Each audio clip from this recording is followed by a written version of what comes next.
Before anyone remembers the name, they remember the silence that spread across a Madrid Academy gym when a shot from half-court fell through the net.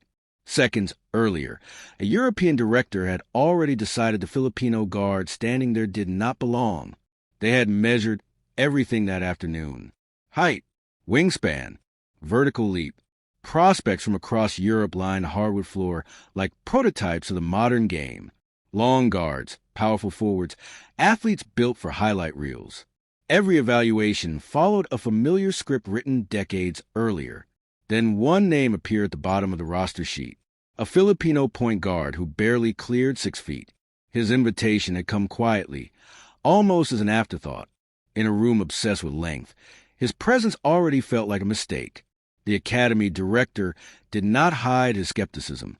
From the sideline in Madrid, he studied prospects through the lens of traditional European scouting philosophy. Bigger meant safer.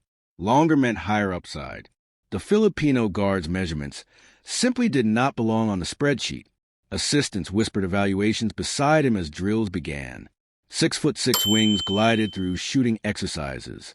Tall guard exploded into vertical jumps that impressed the room. Meanwhile, the Filipino guard stood patiently near the bench, waiting for his name to be called. It did not come quickly. Rotation groups formed around players who fit the familiar mold. Possession after possession passed inside scrimmages. The young guard watched from the sideline, studying the rhythm of the game like someone collecting quiet information. Across the court, defenders towered over him. Many were nearly a foot taller. European academies had long built their identity around physical advantage. Length disrupted passing lanes. Height protected the rim. The Filipino guard represented something the system rarely prioritized. Finally, the director leaned toward an assistant and spoke calmly. Too small. Defensive liability. Limited upside. The words were not meant to travel across the gym, but the Filipino guard heard them anyway. The conclusion had arrived before the evaluation began. For the next hour, he remained on the bench. Sweat formed on players battling through intense scrimmages, while scouts recorded notes. The Filipino guard stayed quiet, observing angles, defensive rotations, and the habits of players who believed they already belonged there. Late in the session, fatigue changed the rhythm of the game. One guard signaled for rest. An assistant coach scanned the bench quickly, then pointed toward the final player on the rotation list. The Filipino guard stood immediately without hesitation. It was not a dramatic entrance. No announcement, no expectations. Just another body entering the scrimmage as the session neared its conclusion. For most scouts, the evaluations had already been written. The final minutes felt routine, almost procedural. But for the guard stepping onto the floor, those minutes were everything. Years of training on crowded courts back home had prepared him for moments like this. When opportunities arrived late, you took them anyway. The pace of play was physical. Larger defenders switched onto him immediately, testing whether he could survive against athletes with longer arms and heavier frames. The Filipino guard moved carefully, controlling the tempo rather than forcing risky plays. His first few possessions passed quietly. Simple passes, controlled dribbles. Nothing flashy. Some scouts barely looked up from their tablets. In their minds, the evaluation had already reached its final line. Then the scrimmage clock dropped under 20 seconds. One team held a narrow lead. Players spread across the court preparing for a final possession before the session ended. The ball rotated once, twice, before landing in unfamiliar hands. The Filipino guard caught the pass near midcourt. Instantly, a defender stepped forward, long arms rising like a barrier.